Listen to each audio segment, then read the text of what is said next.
guys, we're back in the desert. So we had an interesting last video with the pier and having a little bit of an issue trying to open a safe. But overall, I think we cleared it up pretty well. And now we got to deal with the fucking desert. I have no idea what the hell we're supposed to do here. But it does seem that we have some sort of burial ground that we had to go to. So, and we have a pretty cool eclipse going on back there. So, yeah. Let's see how this goes. A sunken desert temple. I better get down there. Who said no one ever? I personally do not want to go down there yet. Something over here.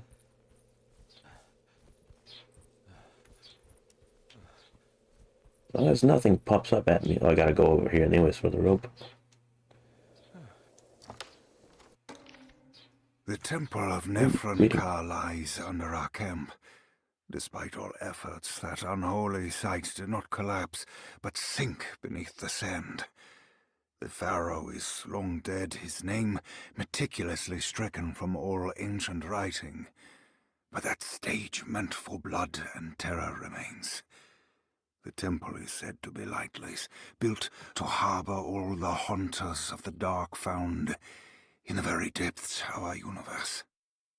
Calling on the gods meant creating a bridge between our world and theirs.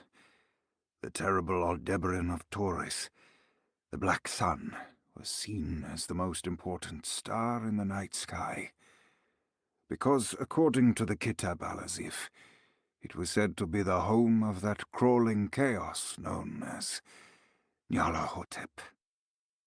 Through ancient mechanisms, it was said that the priests could open shafts channeling the light emitted by that strange stone called the Shining Trapezohedron. Several streams pooled together above the statue of that dark man would then be sent through space towards the Black Sun, a message to the gods. The gifts bestowed on the sender are completely undocumented, but often assumed to involve dark blood pacts, where souls are traded for malicious miracles.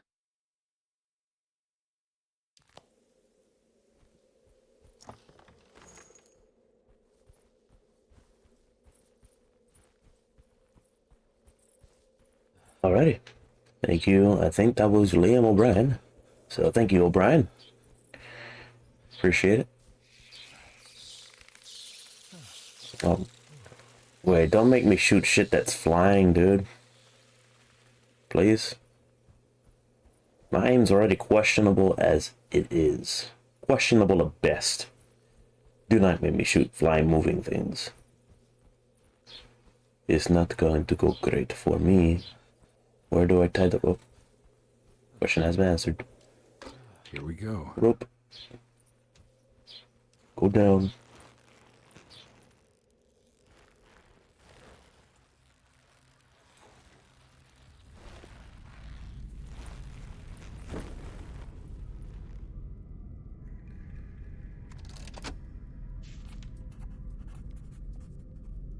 It's the star constellation from one of Jeremy's books. The Taurus. And one star's clearly bigger. Must be important. I got a feeling this is it. This is where the contract is hidden. But how do I get to it?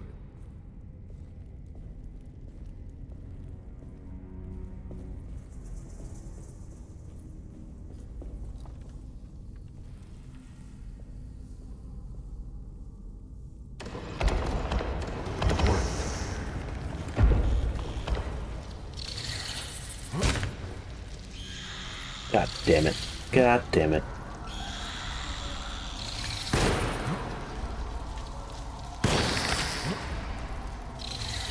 Oh.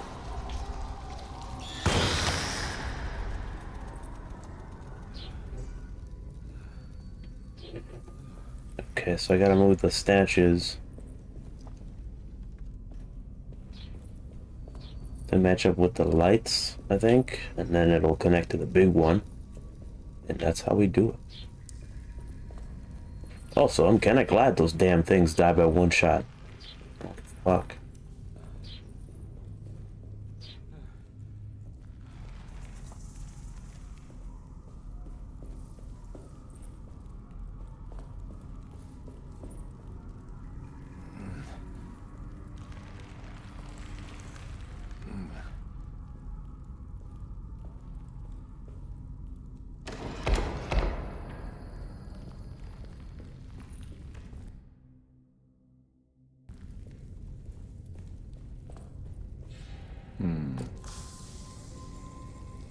This one looks operational.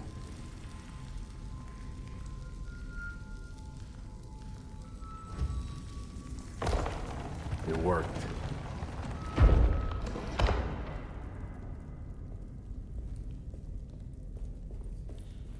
Looks of it, it could also burn stuff. So this shit is fucking dangerous. Fucking laser. Egyptian laser.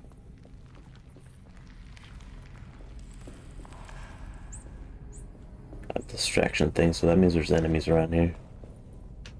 Probably. That's this fucking flying fox. Away.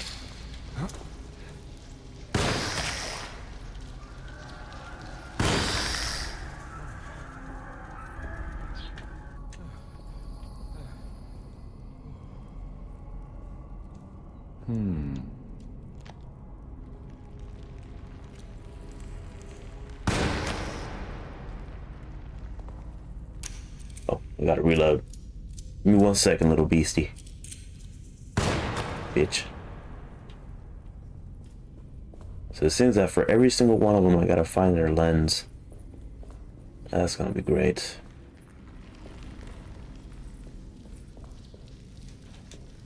Huh. Yep. Fuck.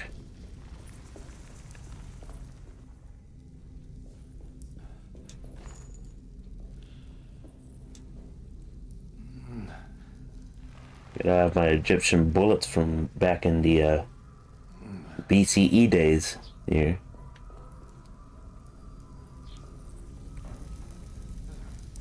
So that should have been a medallion. Guess not.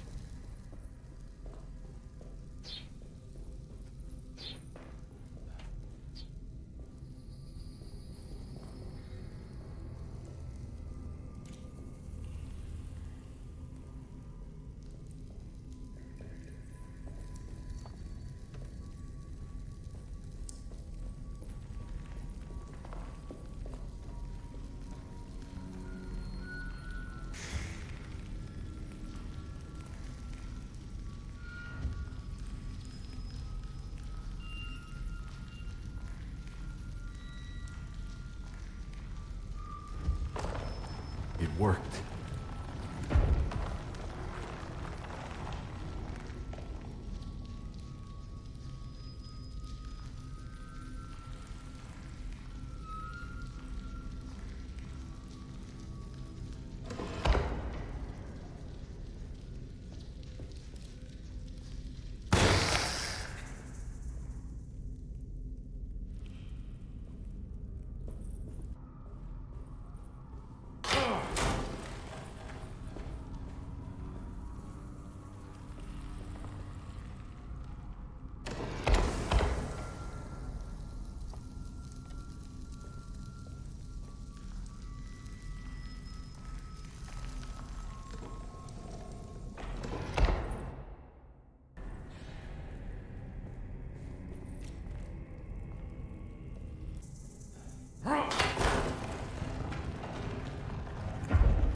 It worked.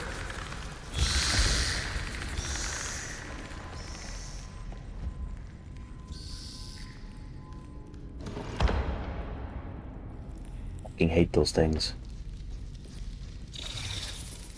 Oh, you motherfucker. Okay, so now I go back down.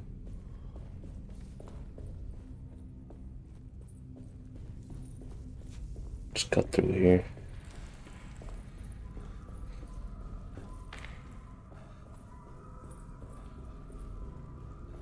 Or not. I don't even know where the fuck I'm going. I'm not gonna lie to you guys. I'm lost.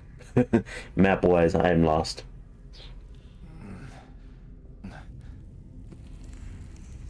sure that was an easier, maybe an easier path to get to where I'm supposed to go, but, you know, I gotta go the more complicated way for some reason.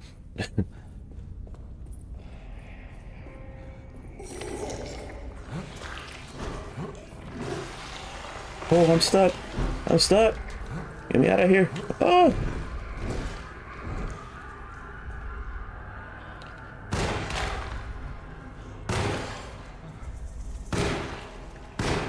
Oh, I missed my shot.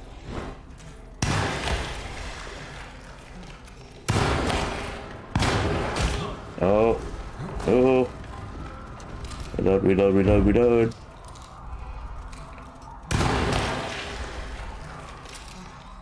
Jesus. Oh, we got an open door now. Alright, heal up. Jesus. I was not really expecting them to be here now.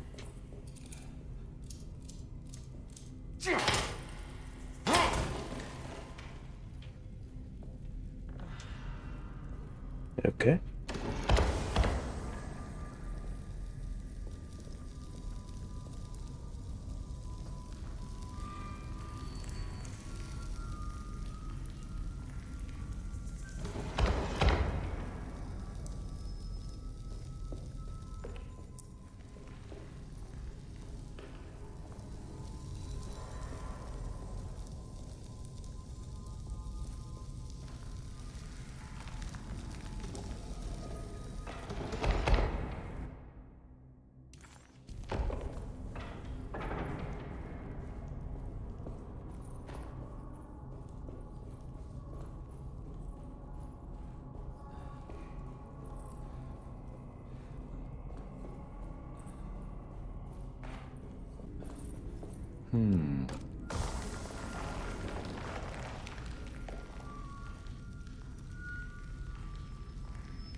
Now, I think we use the big one.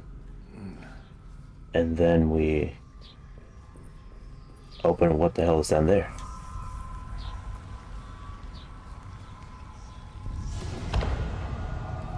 I better hurry down there.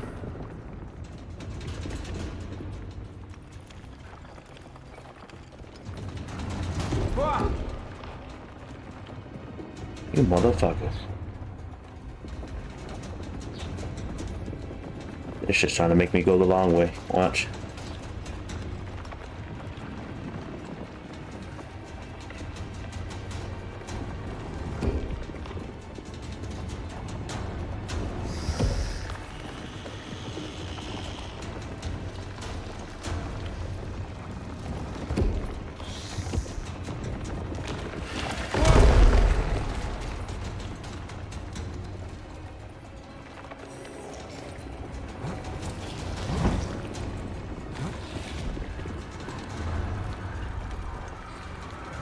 Ready to collapse.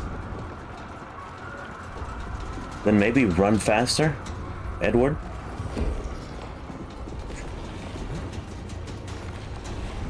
Shit, shit, shit. It's ready to collapse. I'm lightly jogging. Come on, dude.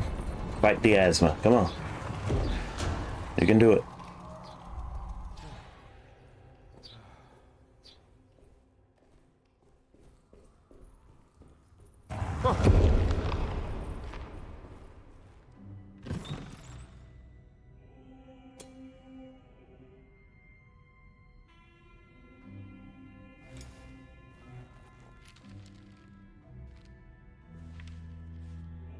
Acknowledge psychological trauma, breakthrough barriers of self-deceit, temperamentic behavior. These are the Dark Man's terms. The contract. Huh?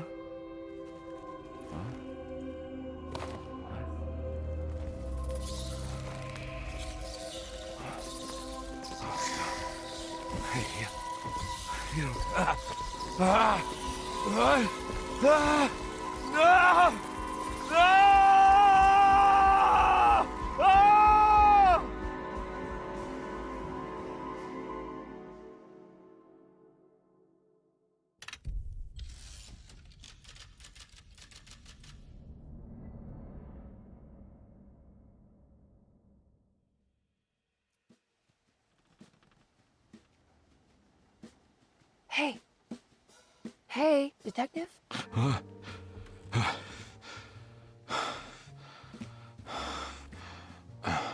What are you doing? Oh, I found some. Great. Was it alcohol? God, no, I just got the wind knocked out of me. I think I know how to break the contract with the Dark Man. What exactly does that mean? Everything going back to normal. All right. I found some more information on Derceto and the patients. There are some seriously strange things going on here. I'm pretty sure 2 of the patients are dead and maybe even the clerk. Oh, yeah. I kind of just gave up on worrying about that. Well, just keep your eyes open, I suppose. What were you doing again? Jeremy made a pact with the Dark Man to keep all the madness locked inside Derceto. All right. I'm gonna break it. I just have to... Where is it? Where's the talisman? It's around your neck? Ah! I worry, detective. Don't, I'm fine. I worry that you're not much help on this case. At least you're a good distraction. Trust me. You're getting your money's worth. At this rate, I'm an absolute bargain. That man is going through some shit, and she's there like, "Oh, you know, you're okay. You're not really doing much, bitch."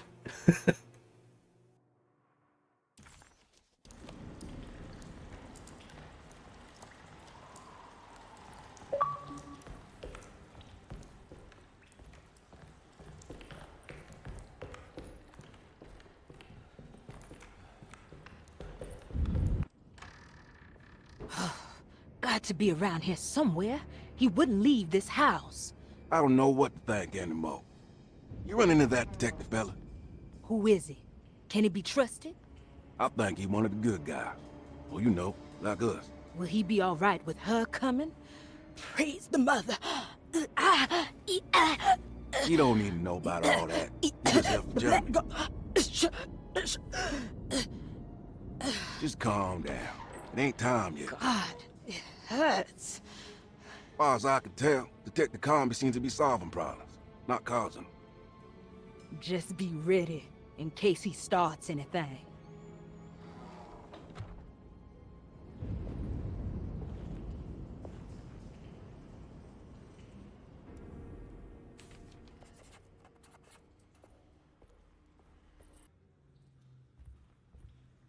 This place went through some changes.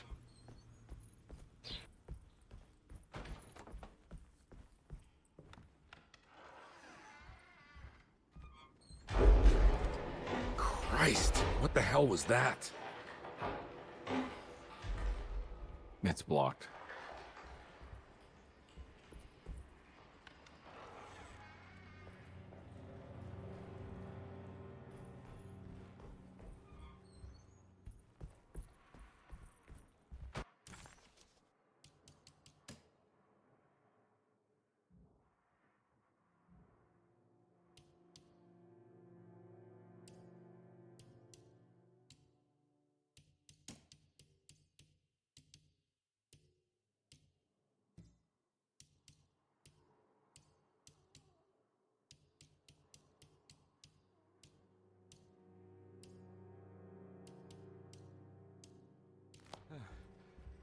blocked.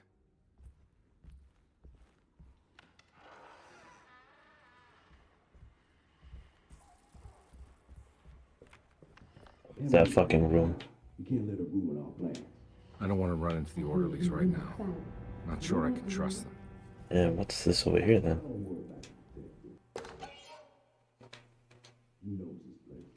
I think Dr. Gray might be in there. Perfect time to snoop around his office then. Alright, guess we go all the way around. So I think now we might be fighting stuff inside the house. At all times, for now. Oh. Lunacy and the Astarte Artist Colony, a monograph by Yael Klein. In early 1909, the old Derceto plantation outside of New Orleans was turned into an artist's colony. 3 famous European artists rented the house and the surrounding land from the owner, the Ledoux family. The colony was chiefly run by Sebastian Cortez, who was playfully dubbed the captain by his collaborators, William Arges and Heinrich Kassel. The colony existed for 6 years, until one day all 12 members disappeared without a trace.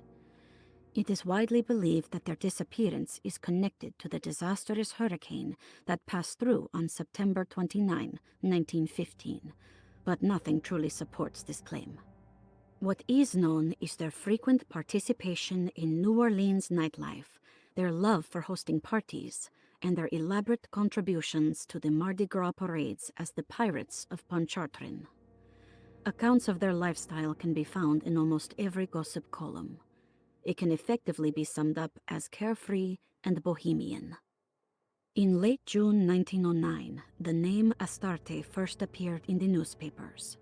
Cortez said the name came to him as he was painting. There is never any claim to knowing about the ancient Phoenician fertility goddess with the same name before this time. His fellow colonist Heinrich Kassel did know, because he later produced sculptures that show clear references to ancient idols of the goddess. It's impossible to know for sure how this name suddenly made an appearance, but it is interesting because of Derceto's history. Even the name Derceto is the Greek name of a Syrian fertility goddess. In the case of naming the plantation, Derceto was certainly not an accident. We know that Elijah Pickford intended to build a temple for his cult, for he had distributed pamphlets 2 years prior to the purchase of the land, advertising his intentions. His followers were estimated to be almost 100 men and women, mostly sailors, Maroons, and Cajuns, when the plantation was built. To outsiders, Derceto registered as an ordinary slave plantation, which enabled Pickford and his flock to remain hidden for decades. The official story is that the cult lasted until 1862, when the Union Army came and burned down the plantation and scattered all who lived there. Following the Civil War, new people started to congregate in the ruins of Derceto to invent a new fertility goddess, the Shub-Niggurath. As much as Derceto is a particular name to have heard of, it's not entirely uncommon among the learned. Astarte is equally known and could have been subconsciously chosen by well-read artists. Shub-Niggurath is, on the other hand, very uncommon. Almost impossible that anyone in Louisiana would have heard that name. The name is referenced only in rare books like Unaussprechlichen Kulten and the Necronomicon, and is believed to be a bastardization of Arabic words meaning pertaining to the dark young. The few paragraphs printed on the goddess are so upsetting that no one in their right mind would want to build a religion resting on such qualities.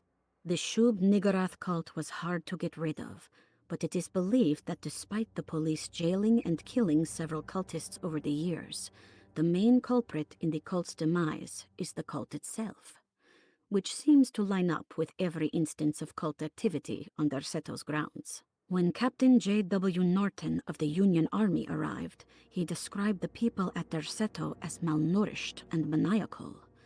As much as the army tried to save them, they fought back with fervor, as if nothing was going to stop them from slowly destroying themselves. While the disappearance of the Astarte Artist Colony remains a mystery, The recurring motif seems to suggest that their fate involved lunacy and a hunger for self-sacrifice to that fertility goddess with 1,000 names.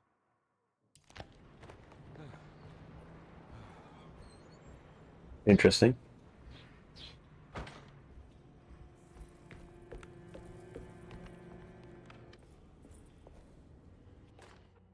Mrs. Thompson, I understand the last week has been busy.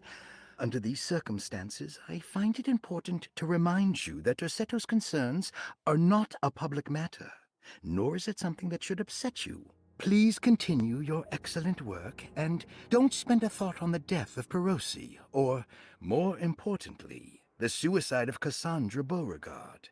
They should mean nothing to you or the staff.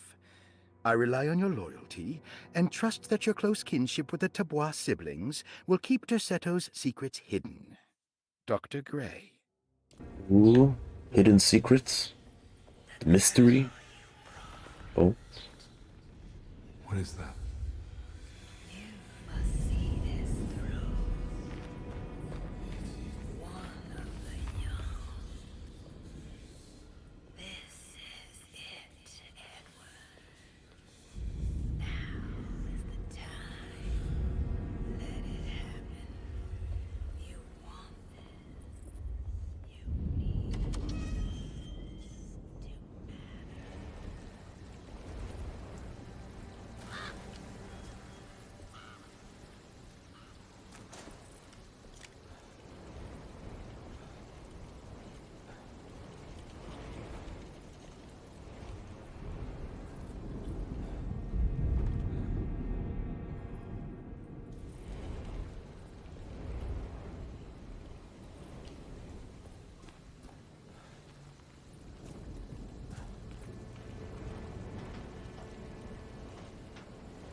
What was that?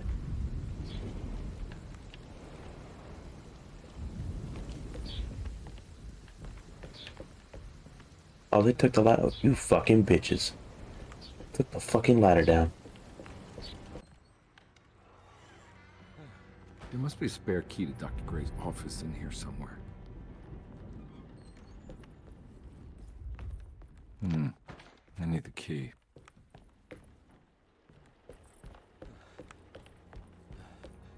I don't have the combination for this, but maybe Jeremy did.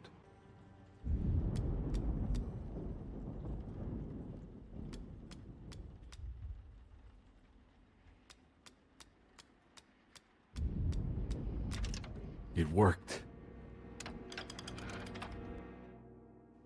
The code is 913.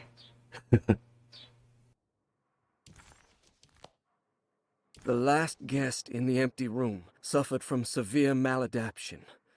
I must write this down, because if I understand the condition sufficiently, it could make me deny this fact at a later date, and there is reason for me to think I may come to suffer the consequences from this dysfunction, as some who came in contact with the guest seemed to adopt a new worldview, in which everything was predetermined but broken. Upon accepting this worldview, some memories became unmanageable and later rejected. I do not know what this means. I cannot even remember the fate of the guest. I think they were simply misplaced one day and forgotten. Just like all documents pertaining to this guest, they have all been destroyed, or they never existed in the first place. Who wrote this? There has never been a guest in the empty room.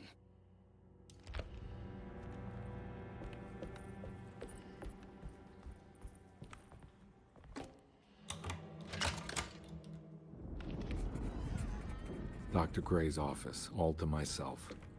Let's see if we... I have finished tidying up Miss Beauregard's belongings. I will leave it to you to contact her agent and have them collect her things. I found one of Grace's drawings she might want back, along with this key in her room, which I believe you've been looking for, Mrs. Thompson. Figure this guy out. This is where McCarthy has hidden my favorite young. It's very important.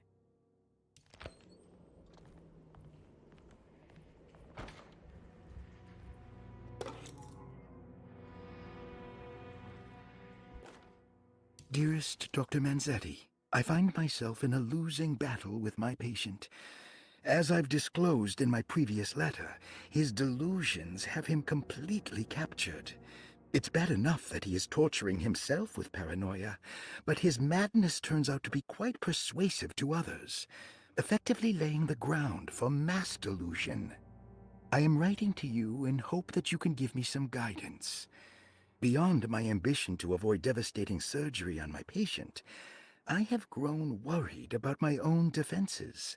The words of my patient are deranged, yet they often resonate with something primitive within me. I have tried photographing his brain with X-rays. It was surprisingly difficult to get good results. Dark blotches on the plates kept obscuring all details. My patient looked at the bad plates and cried out in terror, telling me the dark areas was the shadow of the worm, eating him from inside. I could not see anything out of the ordinary. I hope this is a sign that my mind is not as receptive to the madness as I had feared. After further inquiry, my patient described the shadows inside his mind as some kind of chthonic monstrosity that wants to undermine his sanctuary. This is clearly a reference to a place he calls Teroea, a sort of library or convent that works as a psychological haven. With this imaginary haven threatened by this Chthonian, he has now constructed another, less pleasant hiding spot. Lately, he has been bringing up a metaphor of a steamboat that has run aground, that he feels like he needs to start the engines and reverse, but he is afraid that the hole in the hull would cause the whole ship to sink. I've been watching him turn this metaphor into reality for the last week. He knows it's made up, but he is doubling down, trying to make it a real memory.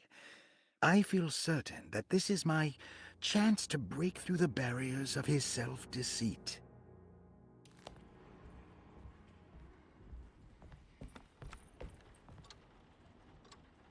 Interesting. But I think I'll leave all that for next video. I think we're past a little bit from what I normally wanted to try and record. But yeah, so we had an interesting thing with some background information on Jeremy and all this shit that's been going on here in Derceto Manor. So yeah, interesting. So I'll be coming back next video, and I don't know how long I have. I might have like 1 or 2 weeks left of this game. I might have to play it again to do the other side of the story, but I might just do that maybe like streaming, and I'm like hanging out with my friends and whatnot, and you know, we just talk shit and whatnot. But yeah, so for now, leave it here, and we'll be back next video. So yeah, hope you guys enjoyed. Please do leave a like, subscribe, and yeah, I'll see you guys on the next one.